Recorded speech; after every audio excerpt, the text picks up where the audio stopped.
Hi guys, कैसे हैं आप लोग। दोस्तों, मेरा नाम है Prashant Jain, graduate from IIT Bombay, AIR 42 JEE 2008 BTech IIT Bombay, INCH gold medalist, NTSC qualified, national author with Pearson education and mentor of 20,000 plus students last 5 years.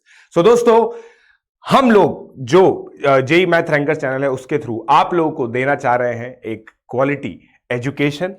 JEE math rankers में जो भी कोर्सेज चल रहे हैं दोस्तों, उन सभी के नोट्स और होमवर्क आप लोगों को मिलेंगे http.tinyurl.com/JEE Advanced Math। Simply browser पे जाइए, इस लिंक पे क्लिक कीजिए, आपको सारे लेक्चर नोट, सारा होमवर्क, सारा स्टडी मटेरियल मिल जाएगा। अगर आप लोग मेरी अपडेट्स को फॉलो करना चाहते हैं तो ये टेलीग्राम चैनल है मेरा t.me/pjsir42। प्लीज इसको ज्वाइन कीजिए। इसको ज्वाइन करते ही आप लोगों को सारी इंफॉर्मेशन, जो सारे वीडियोस हैं, सारी अपडेट्स हैं मेरे रिलेटेड, वो मिल जाएंगे आप लोगों को। सारे एग्जामिनेशन की गाइडलाइंस, अपडेट्स, वो सब मिल जाएंगी। अगर आप गाइज अनअकैडमी का सब्सक्रिप्शन लेना चाहते हैं, अनअकैडमी का सब्सक्रिप्शन बहुत ही ऑसम, बहुत ही अमेजिंग होता है। ठीक है, इस सब्सक्रिप्शन के अंदर बेसिकली आप लोगों को क्या मिलता है? Live classes, weekly test, structured courses, unlimited access. ये प्लस की बात है। अगर आप लोग को एक हैंड होल्डिंग की रिक्वायरमेंट होती है तो इसी के अंदर आप एडिशनल पर्सनल गाइडेंस भी चाहते हैं, test analysis, expert guidance, study material, study planner, तो आप लोग जा सकते हैं आइकॉनिक सब्सक्रिप्शन के लिए। आइकॉनिक सब्सक्रिप्शन दोस्तों एक ऐसा सब्सक्रिप्शन है जो किसी भी ऑफलाइन कोचिंग को भी आराम से बीट कर सकता है, क्योंकि आपको यहां पे एक पर्सन मिलेगा जो आपसे बात करेगा, आपके पेरेंट्स से बात करेगा, आपकी परफॉर्मेंस के बारे में बात करेगा। So guys, you can opt for iconic subscription. You can very well depend on Unacademy for your IIT JEE preparation. ठीक है, and it is not over से, बिकॉज बहुत सारे स्टूडेंट्स ने ये ऐसा किया है और उनको रिजल्ट भी मिले हैं। We have got as high as 100 percentile in JEE main. Bratin Mondal, इस बच्चे की 100 परसेंटाइल आई थी, आप लोग को पता है। ठीक है, सो दोस्तों, अगर आप अनअकैडमी का सब्सक्रिप्शन लेना चाहते हैं NSE JS NTSC pre RMO के लिए 6 मंथ का, आप लोग JEE नीट फाउंडेशन का सब्सक्रिप्शन ले सकते हैं। तो वो 12,600 का होगा, 15,750 1 ईयर का सब्सक्रिप्शन होगा दोस्तों, और 2 ईयर का सब्सक्रिप्शन 18,900 का होगा। ठीक है, उसके बाद अगर आप लोग गाइज IIT JEE का सब्सक्रिप्शन लेना चाहते हैं, मुझसे पढ़ना चाहते हैं, 11th और 12th क्लास के जो कोर्सेज हैं मेरे से पढ़ना चाहते हैं, ड्रॉपर भी हैं आप, तब भी आप इस कोर्स के लिए ऑप्ट कर सकते हैं। 1 ईयर का सब्सक्रिप्शन 34,650 का है, 2 ईयर का सब्सक्रिप्शन 50,400 है। हाईली बेनिफिशियल है दोस्तों JEE 23 के एस्पिरेंट्स के लिए 50,400 का सब्सक्रिप्शन, और JEE 2022 के लिए 1 ईयर का सब्सक्रिप्शन। तो दोस्तों, अपने आप को स्ट्रक्चर्ड पढ़ाई दीजिए, क्योंकि अनअकैडमी के अंदर आप लोग को infinite test series, infinite study material, infinite faculty members, हर एक फैकल्टी मेंबर्स की आप क्लास अटेंड कर सकते हैं। किसी फैकल्टी के साथ आप लोग की ट्यूनिंग नहीं बैठी तो आप किसी और पे स्विच कर सकते हैं दोस्तों। जो फ्लेक्सिबिलिटी आप लोग को ऑफलाइन में नहीं मिलती है, वो सारी फ्लेक्सिबिलिटी आपकी रिक्वायरमेंट के हिसाब से आप लोग को मिलेगी अनअकैडमी के प्लस प्लेटफॉर्म पे। ये आइकॉनिक की प्राइसिंग है दोस्तों, जो मैं आपको बता रहा था। अगर आप इस प्राइसिंग को भी देखें, 2 ईयर का 90,000, it is highly affordable as compared to the offline coachings. ठीक है, 24 मंथ की अगर मैं बात करूं तो अगर आप इस नंबर को 24 से डिवाइड करेंगे तो 4,000 से भी कम आएगा। 4,000 से कम में आप लोग IIT JEE की बहुत शानदार पढ़ाई कर सकते हैं। इनफैक्ट अगर आप कोटा भी आते हैं, किसी भी जगह जाते हैं, वहां पर रूम भी लेंगे ना, रूम के रेंट से भी कम में यह आपका काम हो जाएगा। सो दोस्तों, you can opt for iconic subscription as well, right, and you can get into my mentorship program. PJ live code आप लोग को सिंपली यूज करना है, मेरे साथ स्क्रीनशॉट शेयर कीजिए, and then you will be in my mentorship program. Unacademy का ask का डाउट फीचर भी आप लोग यूज कर सकते हैं, जहां पे हजारों बच्चे अपने डाउट्स पूछ रहे हैं। सिंपली आप लोग को क्या करना है, इमेज क्रॉप करनी है और फिर एक सब्जेक्ट टैग करना है, कौन सा सब्जेक्ट का, और एक बार में एक ही डाउट पूछे। तो ये डूज एंड डोंट्स है दोस्तों, जो आप लोगों को ध्यान रखना है। सो दोस्तों, जल्दी से इस ऐप फीचर को भी आप लोग यूज कर सकते हैं। और चलिए अब हम स्टार्ट करते हैं हमारा लेक्चर। सबसे पहले अपन लोग NSEP के बारे में जानते हैं। देखो, NSEP क्या होता है? National standard examination physics. 22/11/2022 ये इसकी प्रोबेबल डेट है, प्रोबेबल डेट है। ठीक है, अभी हुआ है 24 तारीख को अभी हुआ था, उसका रिजल्ट अभी आने वाला है बहुत जल्दी, 28 नवंबर तक, 28 दिसंबर तक शायद फाइनल रिजल्ट या फिर मार्क्स लिस्ट आ जाएगी। ठीक है ना, ये होगा। ये एग्जाम जनरली 8:30 to 10:30 AM होता है। 70 क्वेश्चंस होते हैं इसके अंदर, 60 क्वेश्चन 3, -1 मार्किंग स्कीम के होते हैं, और 10 क्वेश्चन 6, शायद 0 रहता है इसके अंदर, क्योंकि मल्टीपल चॉइस होते हैं। टोटल मिला के 240 मार्क्स का पेपर होता है। सारे पेपर 240 मार्क्स के होते हैं, नेशनल स्टैंडर्ड एग्जामिनेशन, फिजिक्स का हो, केमिस्ट्री का हो, जूनियर साइंस का हो, बायो का हो या एस्ट्रो का हो, ठीक है। तो 70 क्वेश्चन दोस्तों 2 घंटे में, इसका मतलब पेपर का जो लेवल आता है, paper level is between JEE Main and KVPY. JEE Main और केवीपीवाई के बीच का पेपर आता है, ठीक है। आप लोगों को मैंने ये चीज बता रखी है, जो पेपर्स की ग्रेडिंग होती है, JEE Main is less than KVPY, less than JEE advance, ठीक है। तो यहां कहीं पे एनएसईपी आता है फिजिक्स के लिए, और फिर यहां पे कहीं पे आईएनपीएचओ आता है, जो सेकंड स्टेज होती है, ठीक है। तो ये चीज दोस्तों बहुत इंपॉर्टेंट है। जस्ट अ सेकेंड, है ना। आईआईटी देखो सारे सब चीज हो जाएगी, ठीक है। चलिए, तो ये दोस्तों ये हो गया। अब मैं देखो सिलेबस बताता हूं आप लोगों को। सिलेबस हम लोगों को क्या कवर करना पड़ता है, सिलेबस हम लोगों को क्या कवर करना पड़ता है, वो उसके लिए थोड़ा सा आप लोगों को, चलिए अब देखिए, ये देखिए आईपीएचओ 2019 का सिलेबस है, ये आईपीएचओ 2019 का सिलेबस है। अब इजराइल में हुआ था, आप लोग देख सकते हैं, इजराइल के अंदर ये पेपर हुआ था। अब थियोरेटिकल स्किल्स, बेसिकली देखिए हर एक कंट्री का काम क्या है भाई, इंटरनेशनल मेडल लाना। इंटरनेशनल मेडल कब आएगा, जो सिलेबस इंटरनेशनली फॉलो होता है उसी सिलेबस को जब प्रिपेयर कराएंगे तभी आएगा। अगर उसी सिलेबस को प्रिपेयर कराएंगे तो स्टेज 1 में भी वही पूछेंगे, स्टेज 2 में भी वही पूछेंगे। तो चलिए अब देखते हैं इनका इंटेंट क्या है। the ability to make appropriate approximation while modeling real life problem, recognition and ability to exploit symmetry in problems। तो ये हो गया थोड़ा सा मैथमेटिकल चीज है ये। इसमें अप्रोक्सीमेशन मतलब errors and measurement. Errors and measurement बहुत इंपॉर्टेंट चैप्टर माना जाता है। एरर्स एंड मेजरमेंट देखिए एक्सपेरिमेंटली भी बहुत इंपॉर्टेंट चीज होती है, एक्सपेरिमेंटल जो नॉलेज होती है उसके लिए इंपॉर्टेंट है। तो यूनिट्स एंड डायमेंशन और एक्सपेरिमेंट से रिलेटेड जो चैप्टर्स हैं, एरर्स एंड मेजरमेंट, ये दोनों चैप्टर बहुत ज्यादा इंपॉर्टेंट है दोस्तों। एनएसईपी में भी किसी तरीके से पूछे जाते हैं, आईएनपीएचओ में भी पूछे जाते हैं। आईएनपीएचओ में प्रैक्टिकल बेस्ड जो क्वेश्चंस होते हैं उसके अंदर भी इस तरह से पूछा जाता है, ठीक है। फिर मैकेनिक्स, अब देखो पॉइंट ये है कि आप लोगों को ये भी समझना है कि ये सब जेई में भी आता है। ये बहुत इंपॉर्टेंट एस्पेक्ट है, ये चीज समझना कि ये जेई में भी आता है, ठीक है। चलिए kinematics, velocity and acceleration of point particle as the derivatives. ये देखिए डेरिवेटिव मतलब एप्लीकेशन ऑफ कैलकुलस आ गई, एज इट इज जैसा जेई में पढ़ते हैं। बेसिकली हम लोग ये सारी चीजें देखते हैं। अब यहां पे जो नई चीजें है ना वो मैं आप लोगों को हाईलाइट करूंगा। Addition of acceleration without the Coriolis term, recognition of the cases when the Coriolis acceleration is 0, ठीक है। तो ये सारी चीजें हम लोगों को देखनी होंगी। Centripetal tangential acceleration, Coriolis force कौन सी होती है, इस पे एक पता है कॉम्प्रिहेंशन भी आ चुका है जेई के अंदर, अगर आप लोगों ने देखा हो तो। कोरियोलिस फोर्स अर्थ के रोटेशन की वजह से जो फोर्स होती है उसको कोरियोलिस फोर्स बोलते हैं। तो वो फोर्स भी बहुत इंपॉर्टेंट होती है। इसमें इसका एस्पेक्ट माना है। इसका मतलब जो जेई एडवांस के अंदर जो क्वेश्चन आया था ना वो कॉन्सेप्ट भी आपको पढ़ना पड़ सकता है। बट हैविंग सेड दैट मैं आप लोगों को बता देता हूं वहां पे भी कॉम्प्रिहेंशन में आया था। इसका मतलब कोरियोलिस फोर्स पहले डिफाइन की गई थी। तो कुछ नई चीजें आ सकती हैं और इस चीज को हमेशा ध्यान रखो while modelling real life problems. Real life problem है मतलब आइडियल वर्ल्ड में कोरियोलिस फोर्स एग्जिस्ट करती नहीं है मगर रियल वर्ल्ड में एग्जिस्ट करती है, ठीक है। तो उस फोर्स को मानना होता है, जैसे हम लोग मानते हैं फ्रिक्शन नहीं मानते, एयर रेजिस्टेंस नहीं मानते, तो कोरियोलिस फोर्स भी एक फोर्स होती है जिसको मानना होता है। फिर statics, centre of mass, dynamics, Newton second law, momentum, angular momentum, energy conservation, ये सारी चीजें दोस्तों जेई का सिलेबस है और मैकेनिक्स का पार्ट है। अब ये देखिए सेलेस्टियल मैकेनिक्स, सेलेस्टियल मतलब gravitation, law of gravity, gravitational potential, Kepler's law, no derivation needed for the first and third law, Kepler law, T square directly proportional to R cube, इस तरह के जो लॉज होते हैं उन सब से रिलेटेड ये ग्रेविटी आ रहा है। और इसके अंदर देखो एस्ट्रोनॉमी वाली चीज नहीं है, जैसे एस्ट्रो के अंदर जो चीज आती है ना उतना डीप डेप्थ में नहीं है, जितना आईआईटी के अंदर ग्रेविटेशन आता है ना उतना काफी, उससे काम हो जाएगा आप लोगों का, ठीक है।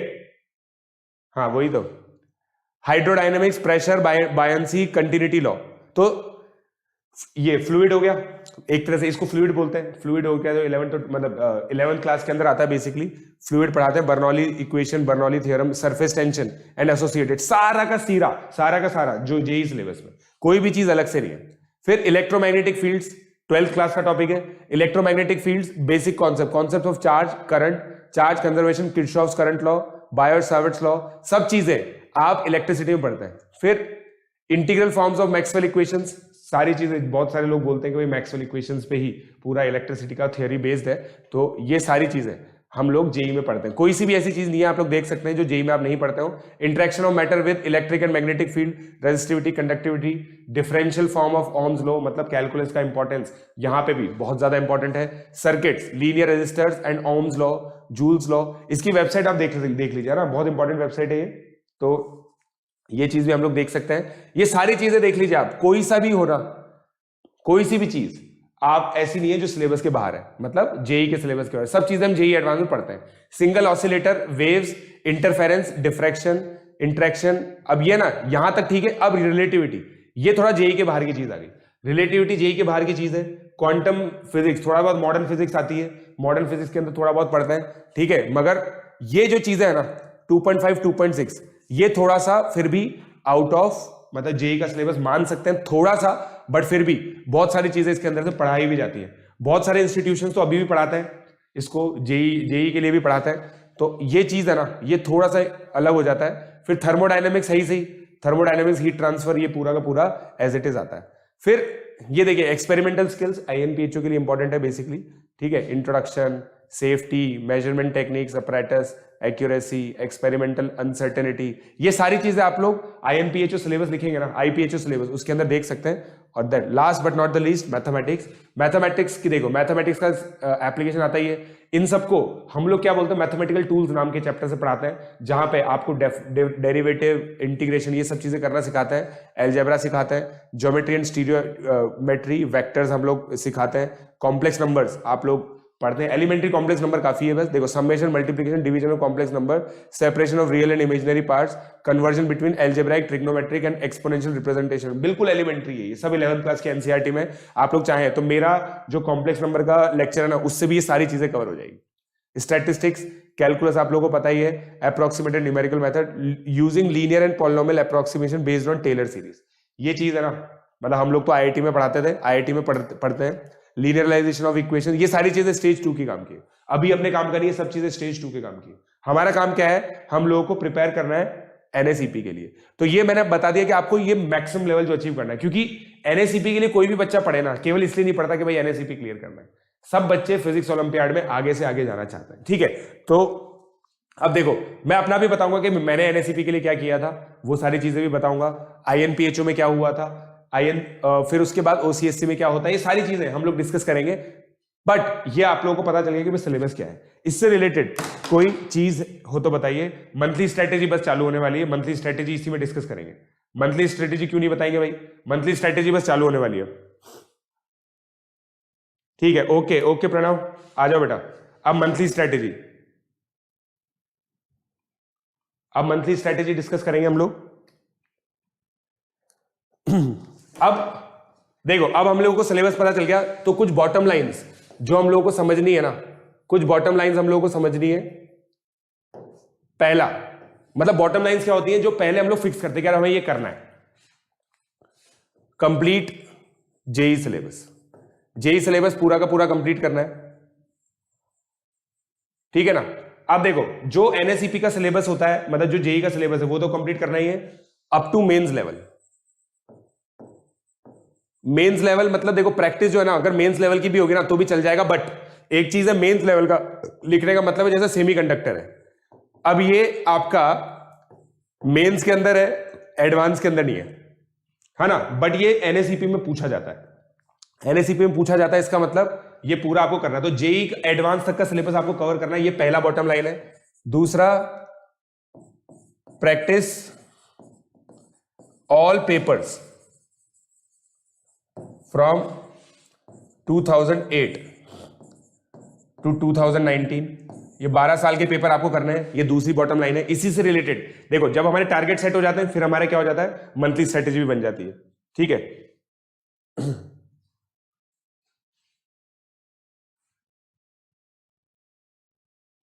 बताएंगे बताएंगे सारी चीजें बताएंगे हम लोग, ठीक है। अब देखो, 2008 टू 2019 ये चीज करनी है। थर्ड, सिलेबस कंप्लीशन डेट क्या होनी चाहिए हमारी, ये याद रखना, ये बहुत इंपॉर्टेंट है दोस्तों। 31 अक्टूबर हम जो भी प्लान करेंगे ना, 31 अक्टूबर के हिसाब से करेंगे, हमारा सिलेबस कंप्लीट हो जाएगा ताकि लास्ट के 20 डेज हम लोग रिवाइज कर सके। 22 नवंबर 2020 को एनएसईपी का पेपर होने वाला है, इसका मतलब सिलेबस कंप्लीशन डेट हमारी ये आ गई।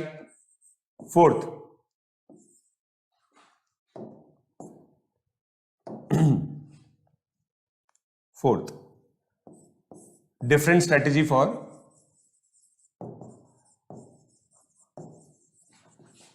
Tenth 11th 12th।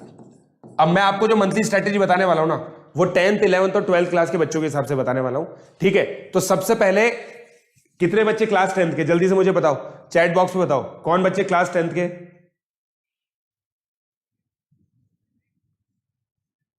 कितने बच्चे क्लास 10th के, जल्दी से बोलो।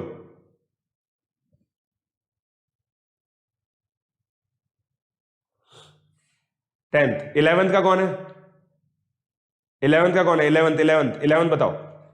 11th 12th का तो कोई मतलब ही नहीं है, देखो, ठीक है। और कौन बच्चा है जो 9th का है? 9th के बच्चे कौन है? 9th के बच्चे जो अगले साल 10th में आएंगे। 9th के बच्चे कौन से जो अगले साल 10th में आएंगे?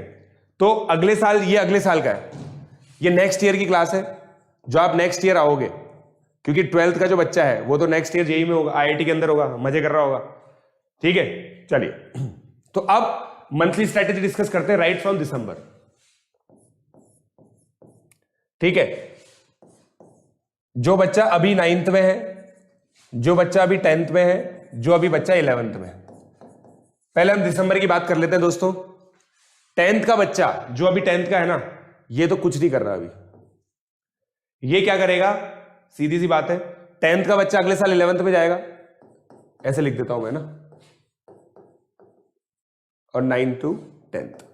सबसे इंपॉर्टेंट मेरे लिए ये बच्चा है, क्योंकि आजकल इसका ट्रेंड है, कोटा में ये चल रहा है, ये ट्रेंडिंग है ना, जो बोलते हैं ना आप लोग ट्रेंडिंग, ये ट्रेंडिंग है। 10 to 11th दिसंबर में कुछ नहीं कर रहा, बट अगर करेगा तो क्या कर सकता है? मैथमेटिकल टूल्स पूरा कंप्लीट करना, tools plus kinematics from HCV। अगर HC वर्मा से आप लोगों ने ये दोनों चीजें कर ली, मतलब मैथमेटिकल टूल्स की तो कोई जेईई का मटेरियल लेना पड़ेगा, और काइनेमेटिक्स फ्रॉम HCV, तो ये काफी, क्योंकि मैं ये मान के चल रहा हूं 10th बोर्ड के लिए आप बहुत ज्यादा सीरियस हो, बहुत ज्यादा पढ़ोगे दिसंबर महीने के अंदर और जनवरी महीने के अंदर। इस बार 26 फरवरी से एग्जाम है, तो ये रियलिटी है कि आपके माता पिता भी आपको परेशान कर देंगे कि बेटा अभी फिजिक्स ओलंपियाड की क्या चिंता है, बट फिर भी कुछ ना कुछ आप लोगों को पढ़ना चाहिए 10 से 11। और ये मैं उन लोगों के लिए बता रहा हूं जिन्होंने अभी तक कुछ स्टार्ट नहीं किया, जिन्होंने स्टार्ट किया उनके लिए अलग स्ट्रैटेजी वो बताऊंगा, ठीक है। और हम क्या कराते हैं, देखो हम लोग क्या कराते हैं, अब इन बच्चों की मैं सबसे पहले बताऊंगा, क्योंकि ये तो देखो ठीक है 9 से 10। अब मैं अज्यूम करता हूं कि भाई कोई बच्चा है जो आईजेएसओ की प्रिपरेशन करके बैठा है, कि भाई आईजेएसओ की प्रिपरेशन कर ली है, अच्छी खासी विड्थ कवर कर ली है, 11 12 की एनसीईआरटी भी थोड़ी बहुत पढ़ ली है, इधर उधर जा चुके, जेई लाइव या फिर एसटी वेलोसिटी के थ्रू बहुत सारी चीजें आधी अधूरी पढ़ ली, ठीक है। इन बच्चों के लिए मैं स्ट्रैटेजी बताता हूं। अब ये बच्चे है ना 9 से 10 मूविंग कर रहे जा रहे हैं, कोई काम है नहीं, पढ़ने का अलावा कोई काम नहीं है, दिमाग में फोकस कर लिया है कि भाई एनएसईपी करना है। तो अब इनके लिए जो टारगेट्स हम लोगों ने सेट किए थे दिसंबर में, हम लोग क्या करते थे, इनको हर दिन 2 क्लास देते थे। तो आपकी आ गई, आप क्या करेंगे, 12 क्लासेस पर वीक ऑफ फिजिक्स। इसका मतलब आप लोगों ने 48 क्लासेस दे दी, 48 क्लासेस तकरीबन हो गई हमारी, जिसके अंदर हम लोग को क्या कवर करना है, मैथमेटिकल टूल्स, काइनेमेटिक्स, ऐसे मत करो, देखो रेक्टिलिनियर मोशन, प्रोजेक्टाइल, सर्कुलर, ठीक है। ये चीज हम लोगों ने कवर कर ली, और फिर एनएलएम थोड़ा सा स्टार्ट कर दिया, या फिर एनएलएम को भी आप लोग देख सकते हैं। तो अब पॉइंट ये कि ये जो 4-5 चैप्टर्स है ना, ये 4-5 चैप्टर स्टार्टिंग में हो गए, फिर उसके बाद फरवरी और मार्च के अंदर, ये मैंने लिया है दिसंबर से जनवरी मिड तक, जो हम लोग करते हैं वो बता रहा हूं मैं। और इसमें एक्सटेंसिव प्रैक्टिस होती है, ये नहीं कि भाई ऐसे कवर कर लिया। एक्सटेंसिव प्रैक्टिस का मतलब क्या हो गया, जो हमारा जेई मटेरियल है, जेई मटेरियल हम लोग पूरा देते हैं, डीपीपीज होती है, discussion of previous year papers, in chapter के अंदर जो प्रीवियस ईयर पेपर्स में जो आया ना वो हो गया, और मेनली इंपॉर्टेंट क्या है, टेस्टिंग। टेस्टिंग बिल्कुल सेम पैटर्न, 60 क्वेश्चन 10 क्वेश्चंस, ठीक है। हम लोग का पहला फोकस क्या होता है, कॉन्सेप्ट। कॉन्सेप्ट बच्चा सीखे। तो जो कुछ बच्चे बोल रहे हैं कि सर लैंग्वेज वाइज डिफिकल्ट जो क्वेश्चन होते हैं उनको कैसे डील करें, उसको डील करने की स्ट्रेटेजी आगे आती है, अभी नहीं आती। तो ये दोस्तों हमारा दिसंबर में काम होता है, ठीक है। चलिए अब आगे बढ़ते हैं। अब दोस्तों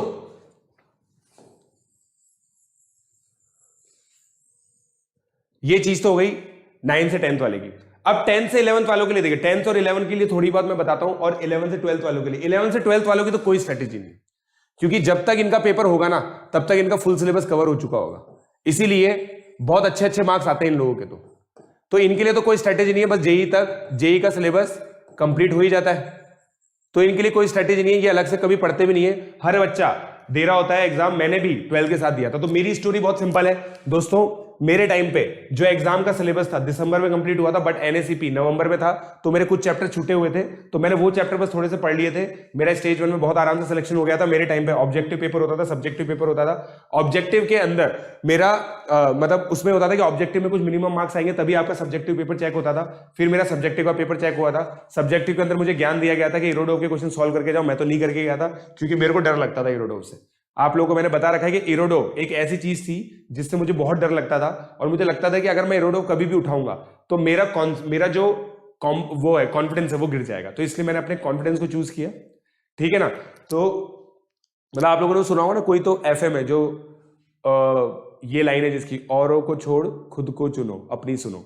तो मैंने अपनी सुनी और मैंने इरोडोव छोड़ दी, क्योंकि मेरे को ये चीज क्लियर थी यार कि भाई ठीक है, मेरा एक मेन टारगेट तो है नहीं, तो अगर हो जाता है तो अच्छी बात है। और ऑल दो किस्मत ऐसी थी कि मेरा हो गया और सिलेक्शन हो गया, तो खुशी तो सबको होती है। तो फुल सिलेबस जेई का जो सिलेबस है उसके बारे में मैंने आप लोगों को बता दिया कि जेई का सिलेबस पूरा कंप्लीट करना है, बस मेन मुद्दा ये था।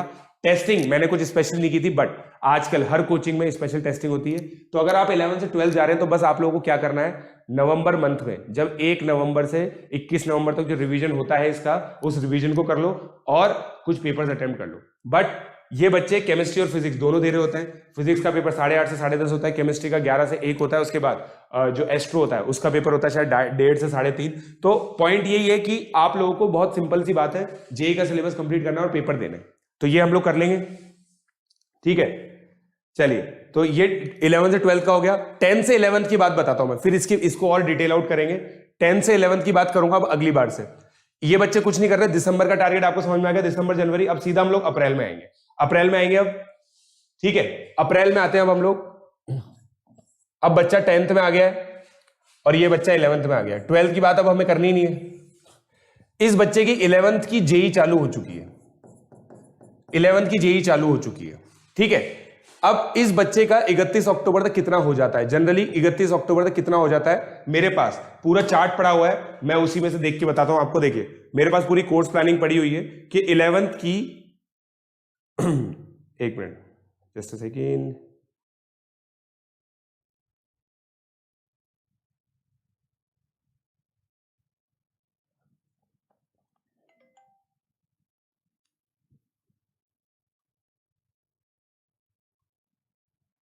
ये रहा। तो देखो अब 31 अक्टूबर तक जो 10 से 11 जा रहे हैं उन बच्चों के लिए बता रहा हूं, इनका क्या कंप्लीट हो जाएगा, काइनेमेटिक्स, फोर्स, एनएलएम मतलब energy, work power energy, circular motion हो गया, momentum, rigid body dynamics, centre of mass, wave SHM, sound. ये चीजें उनकी जेई के सिलेबस में कवर हो जाती हैं। जो बच्चे जेई के लिए पढ़ रहे हैं उनका जेई में ये सब चीजें कवर हो जाएंगी, ठीक है। अब एक्सक्यूज मी, अब इन बच्चों को साथ के साथ क्या चालू करना है, 12th क्लास चालू करनी है। 12th क्लास के अंदर इनको क्या करना है, अप्रैल मंथ के अंदर, अप्रैल मंथ के अंदर इलेक्ट्रोस्टैट्स प्लस डायनामिक्स, ठीक है, फिर मई में जो मेरे पास प्लानिंग है, magnetic effect of current plus EMI, ये 2 चैप्टर टारगेट करने हैं, ठीक है। एसएचएम यहां पे आई गया। जून में एसी, ऑल्टरनेटिंग करंट आ गया, और रे ऑप्टिक्स चालू करनी है, रे ऑप्टिक्स। फिर जुलाई में भी ये चालू रहेगा, रे ऑप्टिक्स। देखो मैं ये अज्यूम कर रहा हूं कि ये जो बच्चा है ना जेई में बहुत सारा टाइम दे रहा है, मैथ्स भी पढ़नी है, फिजिकल केमिस्ट्री, इनऑर्गेनिक केमिस्ट्री भी पढ़नी है इसको, ऑर्गेनिक तो क्योंकि बाद में आती है, फिजिकल, इनऑर्गेनिक, मैथमेटिक्स के साथ ये सारी चीजें कर रहा है, तो इसमें कम टाइम लगेगा, इसलिए टाइम ड्यूरेशन ये बहुत ज्यादा है, बहुत ज्यादा टाइम ड्यूरेशन है। जुलाई में अपना क्या चल रहा है, रे ऑप्टिक्स चल रहा है। अगस्त हीट एंड थर्मोडायनेमिक्स, क्योंकि पहली बार बच्चा पढ़ रहा है तो इसमें टाइम लगेगा। 11th क्लास के बच्चे के लिए बता रहा हूं मैं, जो 11th क्लास में आ रहा है। फिर fluid and gravitation, fluid and gravitation यहां पर है सितंबर के अराउंड। अब अक्टूबर में लास्ट में कुछ चैप्टर्स जो रह जाते हैं वो कौन से, एक तो सेमीकंडक्टर हो गया, unit and dimension, error and measurement. तो ये दोस्तों पूरा मंथ वाइज स्ट्रेटेजी है कि भाई 12th कैसे कवर करना है, 12th कैसे कवर करना है 11th वाले बच्चे को, क्योंकि मेन बॉटम लाइन क्या है, जेई मेन का, जेई का सिलेबस कंप्लीट करना है। ये सारे चैप्टर्स यहां पे हो ही रहे, ये चैप्टर्स यहां पे हो जाते हैं, ठीक है। बताओ भाई, बताओ। फिर अक्टूबर की जो स्ट्रेटेजी है ना, जो सबकी सेम है, वो अलग चलेगी, वो बता दूंगा मैं, ठीक है। सर प्लस में इनकी कोई क्लास नहीं होगी क्या? होगी भाई, कैसे होगी वो मैं बता दूंगा। जनवरी, देखो दोस्तों मैंने जो आपको बताया 9th क्लास के अंदर, एक मिनट, ये देखो, ये दिसंबर जनवरी में, फरवरी में तो कुछ नहीं होगा 10th क्लास के बच्चों के लिए भी, 11th क्लास के बच्चों के लिए भी कुछ नहीं होगा, क्योंकि मतलब 10 to 11th वाले बच्चे जो है ना, इनके लिए कुछ नहीं होगा, क्योंकि ये बोर्ड की तैयारी कर रहे हैं, ठीक है। 9th से 10th वाले बच्चे जो है ना, वो कुछ कर सकते हैं, वो मैं अभी बताने वाला हूं, वो मैंने बताया नहीं अभी तक, मैं अभी 10 to 11th वालों को फोकस कर रहा हूं, ठीक है। तो 10th to 11th वालों का स्ट्रेटेजी बिल्कुल क्लियर हो गया। स्टडी मटेरियल मैंने आप लोगों को बता दिया दोस्तों। स्टडी मटेरियल ये जो सारी चीजें रहती हैं स्टडी मटेरियल में, जेई का मटेरियल, डीपीपीज और discussion of previous year papers, JEE material और डीपीपी मेरे पास अवेलेबल है, ये मैं आप लोगों को ड्यू टाइम में देता रहूंगा। जो बच्चे प्लस प्लेटफॉर्म पे आएंगे उनको मैं देता रहूंगा, आपको पता है। और पढ़ाएगा कौन? पढ़ाएगा जो हमारे टीचर्स है ना, वो पढ़ाएंगे, जो अनअकैडमी प्लस प्लेटफॉर्म पे अवेलेबल है। कुछ टीचर्स के नाम मैं आप लोगों को बता देता हूँ। जयंत नागदा सर है, नमोकौल सर है। नमोकौल सर तो फिर भी जेई ज्यादा पढ़ाते हैं, जयंत नागदा सर की क्लासेस हम लोग कर सकते हैं। उसके अलावा आपके पास फिजिक्स के अंदर डीसी पांडे सर भी हैं, जिन्होंने बहुत सारी बुक्स लिखी हैं। पीकेआर सर हैं, काफी सारे फैकल्टी मेंबर्स हैं, क्योंकि पॉइंट ये है कि आपको जेई का सिलेबस कंप्लीट करना है। इंपॉर्टेंट यही है कि आपको जेई का सिलेबस कंप्लीट करना है। हम लोग भी केवल जेई का सिलेबस कंप्लीट कराते हैं, एज सच एक्स्ट्रा क्या करते हैं, बस प्रीवियस ईयर पेपर सॉल्व करते हैं। और डीपीपी उसकी कोई स्पेशलाइज होती है जो मैं आप लोगों को दे दूंगा, वो आप लोगों को कोई टेंशन नहीं है। मेनली जो बॉटम लाइन है वो जेई का सिलेबस, ठीक है बेटा। प्री आरएमओ आरएमओ के लिए जो सीरियस है ना, उनको इन एग्जाम्स के चक्कर में नहीं पढ़ना चाहिए, उनको प्री आरएमओ आरएमओ फोकस करना चाहिए, बट 11th तक ही फोकस करना चाहिए। 12th में पूरा जेई पे फोकस करना चाहिए, जिसकी वजह से एनएसीपी एनएससीसी हो जाएगा। काफी डिफिकल्ट है दोस्तों, देखो इंडियन टीम में पहुंचना तो बहुत डिफिकल्ट है, क्योंकि सिलेबस बहुत बढ़ चुका है, ठीक है। तो ये चीज आ गई है ना। अच्छा हाँ, उसके अंदर मॉडर्न फिजिक्स रह गई थी, ये बहुत अच्छी चीज थी। मॉडर्न फिजिक्स में यहीं पे आती है, जो रिलेटिव जितने भी एक्स्ट्रा ये एंड के टॉपिक्स है ना, वो सब यहां पे आ जाते हैं। मॉडर्न फिजिक्स में फोटो इलेक्ट्रिक इफेक्ट हो गया, ये सारी चीजें आपकी यहां पे आ गई। वेव ऑप्टिक्स यहां पे, वेव ऑप्टिक्स यहां पर है।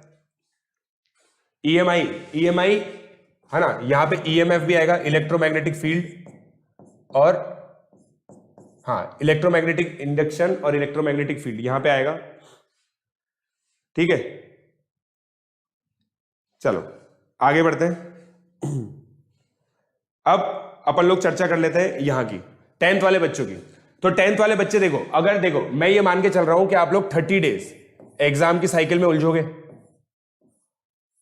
एग्जाम की जो साइकिल है वो उलझोगे, मतलब जो 9th से 10th वाले बच्चे मूव कर रहे हैं, ठीक है ना।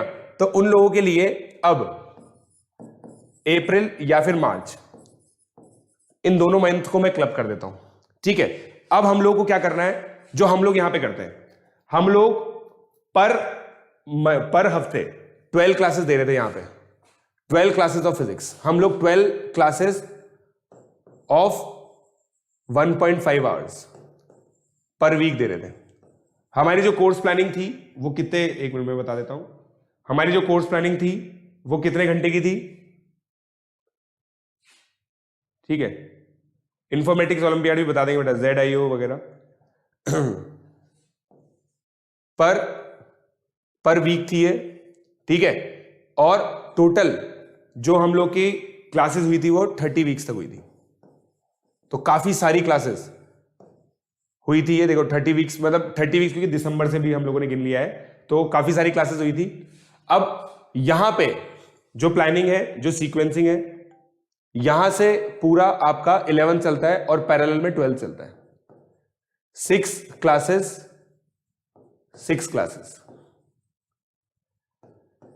प्रॉपर जेई टीचिंग चलती है। जेई टीचिंग का मतलब क्या हो गया कि भाई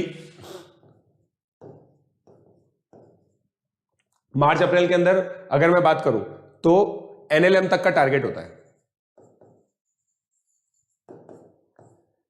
जिसमें पढ़ा दिया, जेई एडवांस का मटेरियल सॉल्व कर लिया, जेई एडवांस के प्रीवियस ईयर क्वेश्चन के सॉल्व कर लिए। जेई एडवांस तक का क्यों प्रिपेयर कराते हैं? क्योंकि देखो हम लोग इसलिए कराते हैं क्योंकि हम लोग कोटा में बैठे हैं। कोटा में मतलब राजस्थान की कट ऑफ बहुत ज्यादा जाती है, सीटें केवल 18 है, तो बहुत ज्यादा कट ऑफ जाती है, मतलब MI कट ऑफ जाती है, तो MI ही टारगेट होता है हम लोग का, तो उसी के हिसाब से हम लोग प्रिपेयर कराते हैं ताकि बच्चों के नंबर आ सके। ठीक है, PMS सर बेटा वहां गए प्लेसिबो पे। तो अब ये है पूरा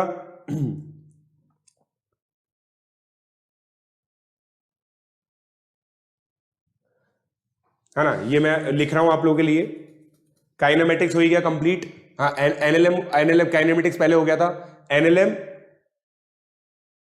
यहां पे होता है। फिर मई के अंदर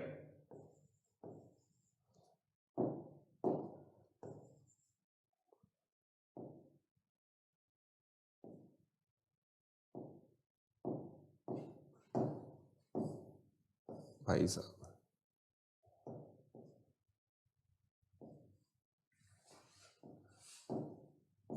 पेन की इंक चेंज नहीं हो रही यार, ये क्या हो गया? एक minute, just a second.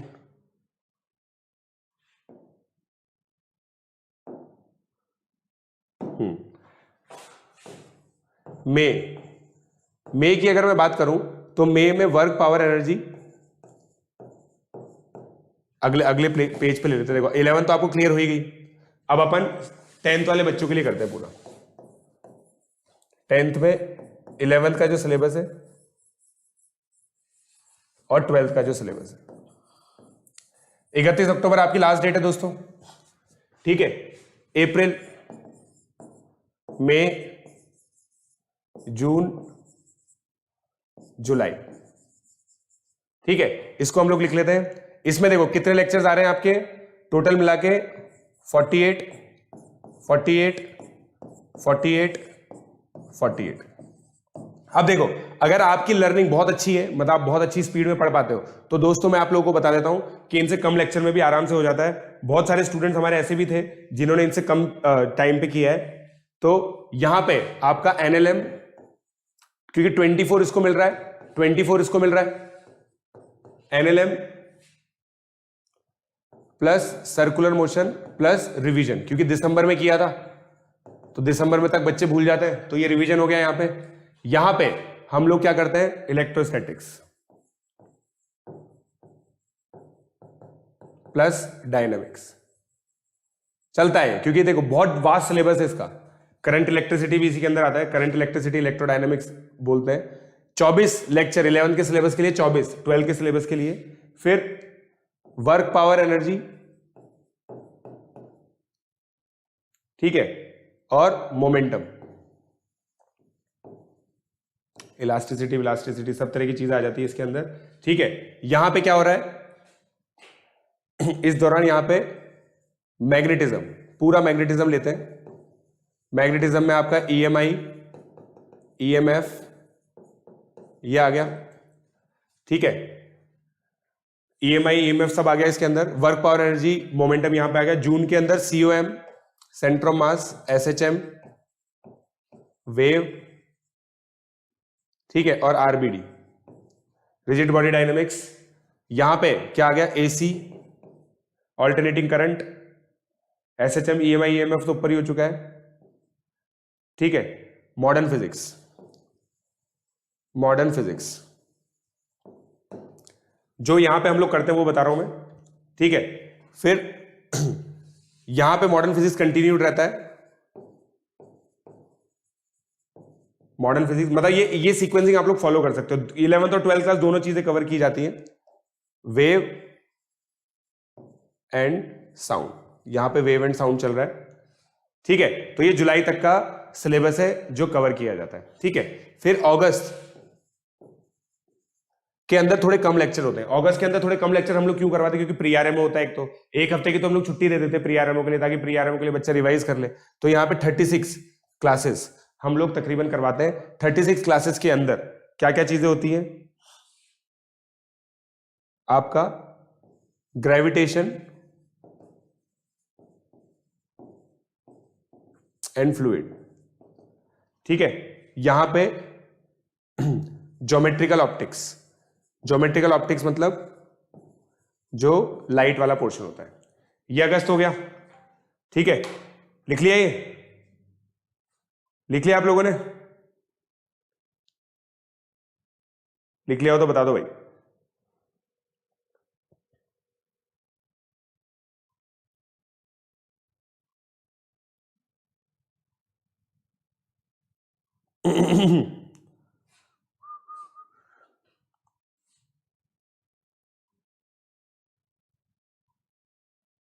Hi hi Paramita Ghosh, thank you Saurabh. NSEB बनाएंगे भाई। Lavish Jindal, sir remember me. हाँ बेटा लवीश, तूने बताया था मुझे, ठीक है। लिख लिया ना? तो दोस्तों अगस्त में तक यहां पे हो जाता है काम। फिर उसके बाद सितंबर और अक्टूबर, ये 2 महीने बचे। फिर प्लानिंग बताऊंगा मैं वापस से, 11th का सिलेबस कैसे होगा, 12th का सिलेबस कैसे होगा, ठीक है।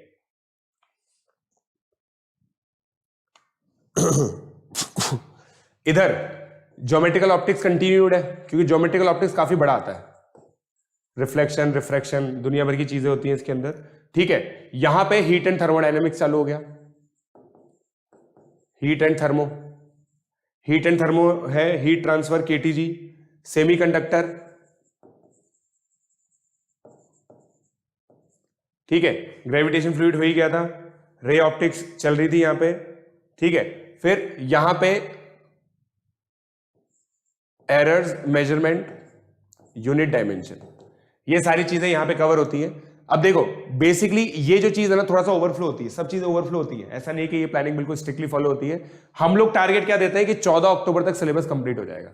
ये ओवरफ्लो होते होते अक्टूबर 31 तक जाता है, ओवरफ्लो होते होते अक्टूबर 31 तक जाता है, ठीक है। तो ये हम लोग को चीज ध्यान रखनी पड़ती है, राइट। तो अब ये हम लोगों ने मान लिया कि 31 अक्टूबर तक सिलेबस कंप्लीट हो गया। अब मैं आप लोगों के लिए स्ट्रैटेजी निकालता हूं रिवीजन की। अब मैं रिवीजन की स्ट्रैटेजी निकालता हूं। इसके दौरान टेस्ट का मैं बताता हूं। Testing every 3 week 60+10। मैं आप लोगों को बताता हूं दोस्तों, ये टेस्टिंग मैं देने वाला हूं आप लोगों को। आपको पता है जो बच्चे मुझसे जुड़े हुए हैं ना वो जानते हैं कि टेस्ट सीरीज सबके लिए मैं लेके आने वाला हूं। हर 3 हफ्ते में एक टेस्ट होगा। जो कोटा में टेस्ट हो रहा होगा ना वो सारा का सारा टेस्ट आपका करवाऊंगा, ठीक है। जिस मिशन पे हम निकल चुके हैं आप लोगों को पता है, मेरा एक बहुत सिंपल मिशन है 2020 के लिए। जितने भी एग्जामिनेशन है ना, जितना रिजल्ट कोटा का आता है ना, कोटा के बच्चों का आता है, उतना ही रिजल्ट मैं ऑनलाइन के थ्रू निकाल के देखना चाहता हूं। और मैं ये मानता हूं कि निकलेगा, क्योंकि जब ये सत्य है कि कोई भी एग्जामिनेशन में 90% बच्चे की मेहनत होती है, तो बच्चा तो यहां पे भी है। आप लोग हो ही सही, मेरी बात सुन रहे हो, मुझसे पढ़ रहे हो, मेरे जो कलीग्स हैं उन लोगों से पढ़ रहे हो, तो 10% जो मेरी तरफ से या फिर जो हमारी तरफ से हम लोग कर सकते हैं, जो कोटा के लोग बहुत अच्छा करते हैं, वो हम आपके लिए करेंगे। और मैं तो करूंगा इसे, आप लोगों को पता है। सारा मटेरियल दूंगा मैं आप लोगों को, मैंने बता रखा है पहले से ही। सारा का सारा मटेरियल मिलेगा, सारा का सारा मटेरियल मिलेगा, बट इन ड्यू टाइम, ठीक है। इन ड्यू टाइम मिलेगा। आप लोग देखो अभी ये कि अभी जैसे कुछ बच्चे ज्वाइन हो चुके हैं, मैं उनको भी बता चुका हूं ये चीज कि भाई ड्यू टाइम में मिलेगा। सारा का सारा मटेरियल मैं अभी नहीं दे सकता आप लोगों को, क्योंकि मैं देख चुका हूं उसके जो वो होते हैं ना हानिकारक इफेक्ट, देख चुका हूं। क्योंकि बच्चे को जो अभी इंपॉर्टेंट होता है ना वो फिर सब सेकेंडरी हो जाता है।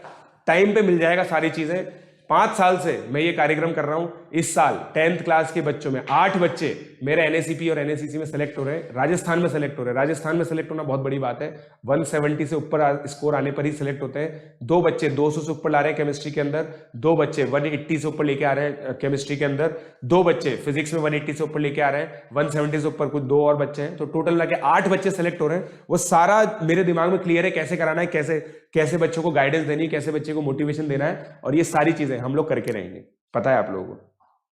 हाँ बेटा, मतलब प्लस वालों को मिलेगा, प्लस वालों को जो बच्चे मेरे साथ जुड़ चुके हैं सुपर 30 वाले, उनको तो मिलेगा ही सही, मैंने बता रखा है पहले, ठीक है। हाँ, एनएससीसी का भी मिलेगा, एनएससीसी का वीडियो भी रहेगा, मैं पहले ही बता चुका हूं, एनएससीसी का वीडियो भी बनाऊंगा मैं, ठीक है। अब मैं अक्टूबर की बात करता हूं। टेस्ट सीरीज सबके लिए रहेगी, टेस्ट सीरीज सबके लिए ओपन रहेगी दोस्तों, बता रखा है मैंने आप लोगों को पहले, टेस्ट सीरीज पहले सबके लिए ओपन रहेगी। अब रिवीजन स्ट्रैटेजी, रिवीजन स्ट्रैटेजी हम लोग क्या करते थे दोस्तों, मैं बता देता हूं।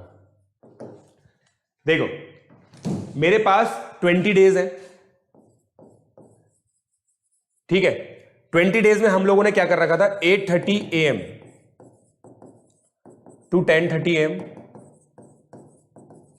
फिर 10:45 टू 11:45, फिर 11:45 टू 1:50, और फिर 4 to 8। तो अब हम लोगों ने क्या किया कि भाई सिलेबस को तोड़ दिया, सिलेबस को तोड़ दिया। यहां पे तो पेपर हुआ, एक एनएसीपी पैटर्न का पेपर हुआ। ये सेल्फ एनालिसिस सेशन जिसमें बच्चा एनालाइज करेगा कि उसने कहां गड़बड़ की। ये पेपर डिस्कशन, इस समय पेपर पूरा डिस्कस होता था, टीचर जाता था क्लास के अंदर, पेपर डिस्कस करता था कि भाई कैसे पेपर डिस्कस होगा, और उसके बाद फिर 4 से 8 रेमेडियल क्लासेस। रेमेडियल मतलब कि भाई जो भी बच्चों को दिक्कत आई उसकी रेमेडियल क्लासेस, उसी टॉपिक की जो यहां पे था। अब वो सिलेबस क्या है वो मैं बता देता हूं आप लोगों को, हर एक क्लास का ये पूरा शेड्यूल हर दिन फिक्स होता था, मंडे टू सैटरडे। सिलेबस में बाद में बताता हूं अभी डेज, मंडे टू सैटरडे रहता था ये। संडे को केवल टेस्ट, केवल टेस्ट होता था संडे को, और ये टेस्ट फुल सिलेबस होता था। तो यहां पे देखो, जैसे मान लो पहले दिन मंडे को मान लो एनएलएम और मोमेंटम का टेस्ट हुआ, तो यही सिलेबस में आएगा, इसी के बारे में एनालाइज करना है, यही पेपर डिस्कस होगा, और इसी की रेमेडियल क्लासेस शाम को होंगी, ताकि बच्चों की छोटी छोटी बातों पे डिस्कस कर सके, ठीक है। आई होप समझ में आ रही है बात आप लोगों को, है ना। Test full syllabus. अब ये संडे की कहानी हो गई। अब जो मतलब बेसिकली 3 हफ्ते मिल रहे हैं मुझे, तो ऐसा मानो 1 नवंबर को छुट्टी है, 1 नवंबर को संडे है।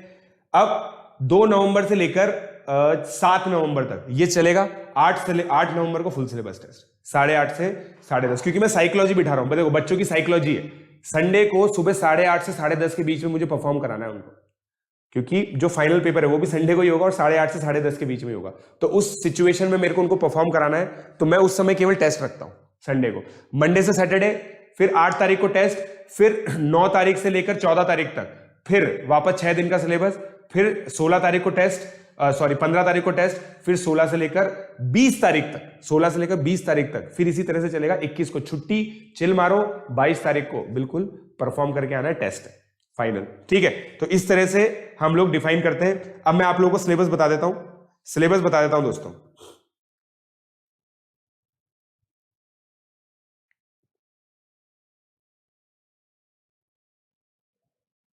चलो अब सुनो, तो मैं आप लोगों को मैं आप लोगों को जो बता रहा था, 1 मिनट रुक जाओ, बस निकाल लेता हूं मैं हमारे बैच को, जो मैं कराता हूं वही चीज निकाल के दे रहा हूं आप लोगों को। ये रही भाई, मिल गया मिल गया मिल गया मिल गया मिल गया मिल गया मिल गया मिल गया मिल गया मिल गया मिल गया, ये रहा। अब देखो जो सिलेबस था, किस तरह से आपको रिवाइज करना है वो मैं लिख रहा हूं यहां पे। हर दिन फॉलो यही होगा। पहला टेस्ट है kinematics plus NLM plus friction, पहला टेस्ट। दूसरा test circular motion plus WPE work power energy. तीसरा test centre of mass plus collision. चौथा टेस्ट रिजिड बॉडी डायनामिक्स। पांचवा test SHM plus string wave, wave string. छठा sound और fluid plus gravitation, छठा test. सातवां test heat and thermo, मतलब पूरा heat आ गया। आठवां test electrostatics plus current electricity. नौवां test capacitor plus magnetic effect of current. 10वें टेस्ट में भी magnetic effect of current plus EMI plus alternating current. 11वां टेस्ट मॉडर्न फिजिक्स। 12वां टेस्ट रे ऑप्टिक्स। 13वां टेस्ट सेमीकंडक्टर प्लस वेव। 14 और 15 full syllabus, full syllabus. ये पूरा इस तरह से होता है, ठीक है। चलो, तो ये आप लोगों ने नोट कर लिया।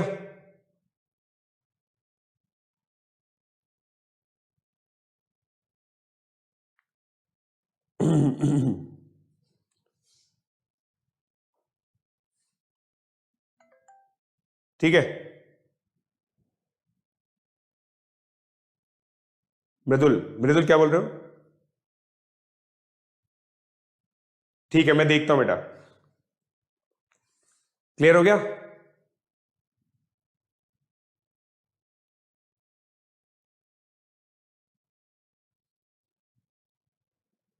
मुकुल, आदर्श क्या बोल रहा है?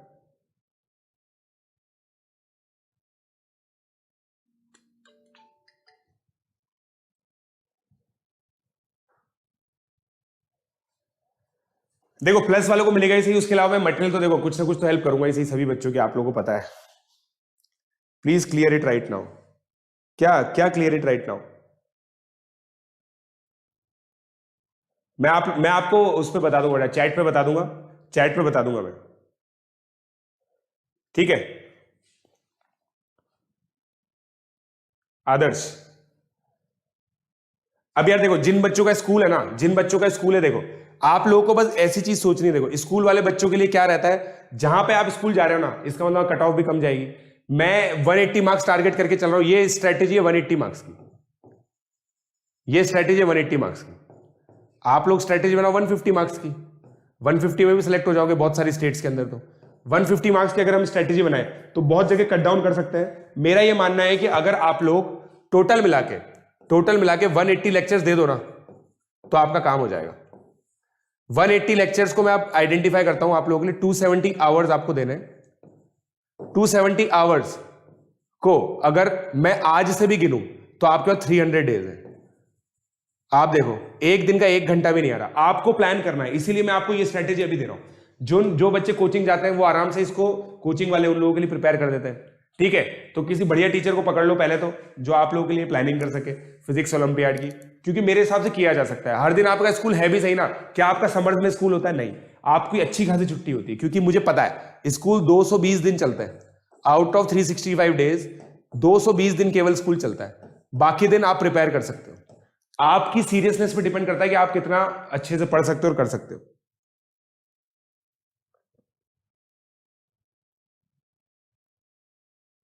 ठीक है।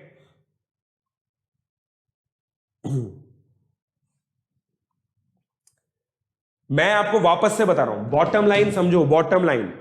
अगर आप लोगों ने जेई का सिलेबस जेई लेवल तक कर लिया, क्लियर हो जाएगा ओलंपियाड, पक्का क्लियर हो जाएगा, मेरी गारंटी है।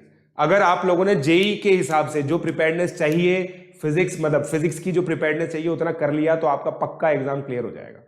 कोई शॉर्टकट, कुछ और चीज नहीं चाहिए आपको, बस इतना इंश्योर करना है। इतना इंश्योर कर लिया तो हो जाएगा। 31 अक्टूबर तक सिलेबस कंप्लीट कर लो, और ये फिर रिवीजन स्ट्रेटेजी 15 पार्ट्स में पूरे सिलेबस को तोड़ दिया अपन ने, और इससे ये आप लोगों को रिवीजन स्ट्रेटेजी इस तरह से आप लोग तोड़ सकते हो।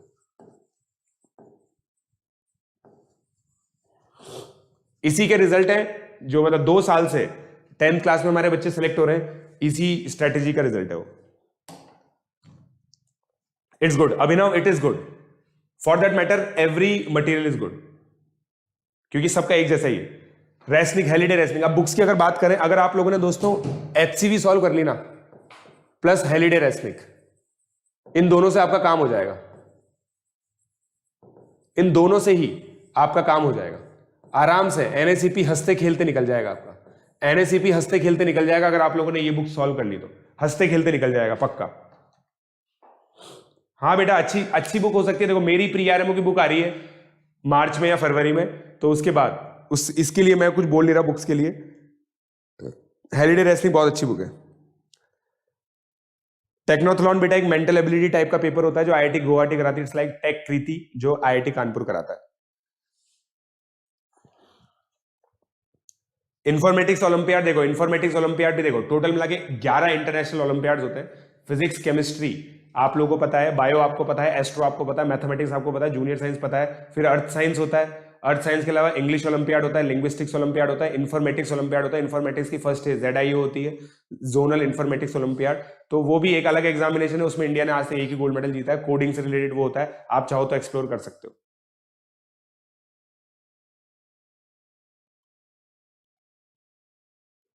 KVPY SASX सब बताएंगे, monthly strategy for KVPY SASX भी बताई जाएगी आपको। ठीक है, तो चलो दोस्तों, आई होप आप लोगों को समझ में आया। एक तरह से AMA सेशन हो गया अभी, ठीक है। आस्क मी एनीथिंग सेशन में संडे को ही लेके आता हूं, पता है आप लोगों को। तो ये रिवीजन स्ट्रेटेजी है दोस्तों, समराइज कर देता हूं जो बच्चे लेट आए हैं। ये चीज NACP की ये डिटेल्स है, ठीक है। पेपर लेवल JEE मेन का होता है।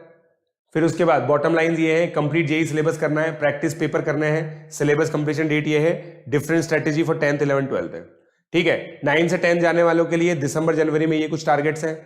11th वालों के लिए देखो ये सिलेबस उनका नॉर्मल वे में कवर होगा हर कोचिंग में, ये चीज आपको एक्स्ट्रा प्लान करनी है, वो मैंने लिख दी यहाँ पे। उसके अलावा 10th क्लास के बच्चों का यहाँ पे पूरा मंथ वाइज स्ट्रेटेजी बनाया, अप्रैल में क्या करना है, 11th का सिलेबस कैसे करना है, 12th का सिलेबस कैसे करना है। 24 आवर्स पर मंथ आप लोगों को, 24 लेक्चर्स पर मंथ आपको 11th और 12th को देना है। तो ये सारी चीजें आप लोगों की हो गई, ठीक है। रिवीजन स्ट्रेटेजी मैंने आप लोगों को बताई थी। रिवीजन स्ट्रेटेजी में क्या कर सकते हैं, 8:30 से 10:30 पेपर अटेम्प्ट करना है। इस टाइम पे पेपर अटेम्प्ट करना जरूरी, कम से कम 10 पेपर इस समय अटेम्प्ट कर लेना आप लोग, ठीक है। फिर यहां से यहां पे क्या करना है, 4 से 8 रेमेडियल क्लास। अगर कर पाओ तो अच्छी बात है, नहीं कर पाओ तो थोड़ा दिक्कत हो सकता है। अब यहां रेमेडियल क्लास कैसे करोगे आप दोस्तों, मैं आप लोगों को बताता हूं। अगर आपके पास कोई मेंटर नहीं है मान लो, तो आप लोग क्या यूट्यूब का सहारा ले सकते हो।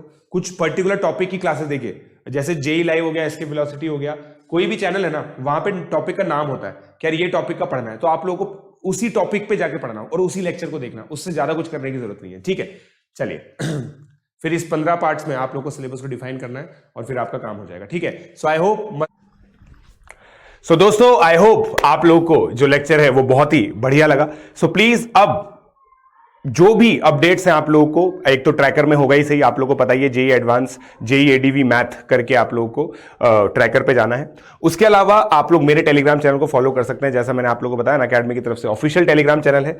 कोई भी NTSC, NSCJS, प्री आरएमओ, किसी भी एग्जामिनेशन से रिलेटेड अपडेट हो, JEE एडवांस की, JEE मेन की रिसेंट अपडेट हो, मेरी स्ट्रैटेजी रिलेटेड कोई भी इंफॉर्मेशन है, वो सबकी सब चीजें आप लोगों को दोस्तों यहां पे मिलेंगी। So all you need to do is to just join this Telegram channel. ये मेरा अनअकैडमी पे यूजर नेम है, आप अनअकैडमी पे मुझे फॉलो कर सकते हैं @prashant42 जैन। और जो एक टॉप रैंकर के लिए स्ट्रैटेजी होती है, टॉप रैंक के लिए प्रयास तो किया ही जा सकता है, वो अगर आप लोग मुझे फॉलो करेंगे तो काफी हद तक आप लोग को उसके लिए इंफॉर्मेशन मिलती रहेगी। So guys, I hope you like it, so keep subscribing to Unacademy using code PJ Live, और हमारे चैनल को सब्सक्राइब जरूर कर लो, बेल आइकन को हिट करना, ताकि आप लोग को सारी इंफॉर्मेशन टाइमली मिलती रहे, और अपने दोस्तों को भी दोस्तों इसके बारे में सजेस्ट करो। Thank you.